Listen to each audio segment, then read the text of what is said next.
I get asked a lot of questions about world building, and whether it's for general fiction or for a role-playing game, one of the most common questions has been, how do you add so much depth to your world? I've thought about it, and the most concise and useful advice I can give is to build a timeline.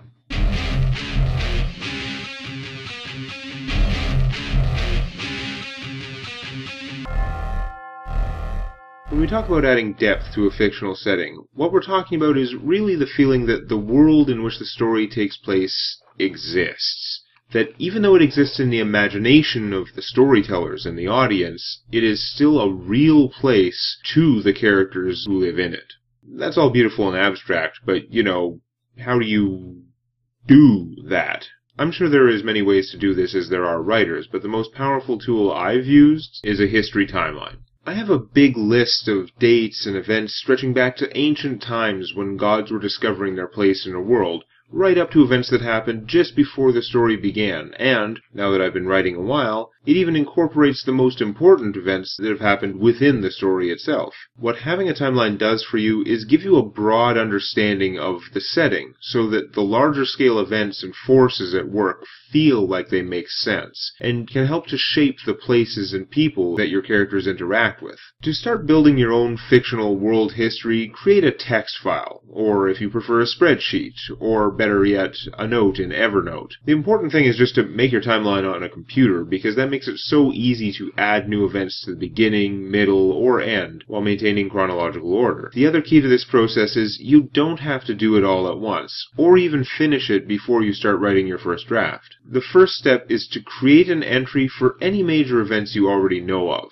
just a line or two for each. You may also want to think about the biggest events which led directly to your story. Was your hero's hometown just attacked? Or was it attacked 5 years ago? If she meets a person who just escaped from prison, when did that person escape? When were they sent to jail in the first place? If the nation is at war, when did the war start? What events led to it? Were there major battles already fought? You don't necessarily need to know all these things. It really depends on your story. But whether these details seem relevant or not, it's a good idea to think about them. Because once you start thinking about them, ideas will begin to percolate. And the next day, or a couple days after, just when you're waiting for the bus or taking a shower, you might come up with something that'll give you new insight into your story or your characters. So far, your timeline might seem pretty bare. That's okay. There are just a few more things you need to do to start building a broad, deep history timeline for your setting. First, pick a time of day, like when you get up, just before bed, or maybe on your lunch break,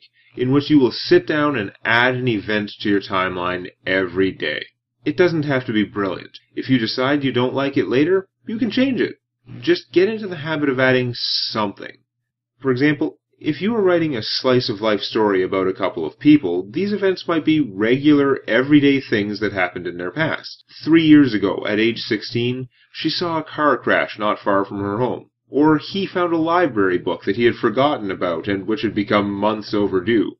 Or maybe the book was years overdue and got lumped in with his boxes when he moved to a new city. If you're creating a high fantasy setting for a Dungeons & Dragons campaign, an event might be a natural disaster in a nation, or on the border between two nations. Maybe it's a war, or maybe a hero slew a powerful monster, or discovered a lost temple, or died heroically. If you're making a sci-fi world, maybe this is the invention of a new technology, or a diplomatic crisis, or a starship was mysteriously lost. But regardless of your medium, you add an event, and maybe that's it.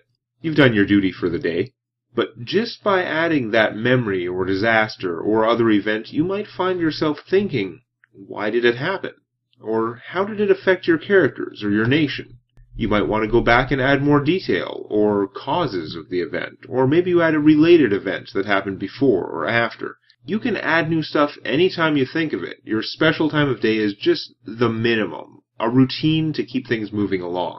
In this way, after a few weeks, you'll be surprised how much better you know your world than you did before. The second way to use your timeline, which is a little less glamorous but can be just as important, is continuity.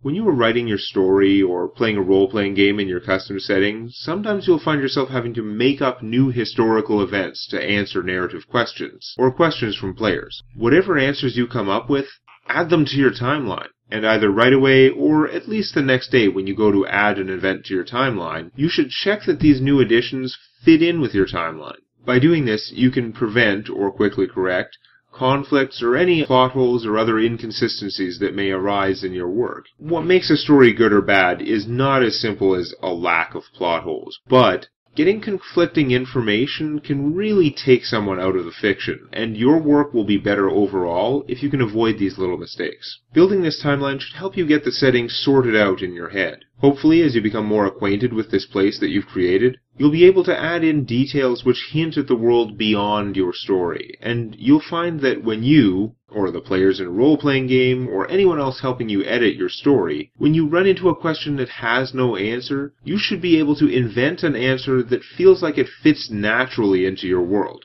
Answering these questions can help you learn more yourself, and sometimes what you come up with on the fly can open a whole new set of ideas and inspiration for more stories. I hope this helps you a little bit in your role-playing games or writing. Have any other questions you'd like me to try and answer?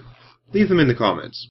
If you want more help with writing, I recommend my friend Eva's Relish Every Word channel. Want to see what I did with my own timeline? Subscribe to my channel for the continuing story of Tales from my D&D campaign.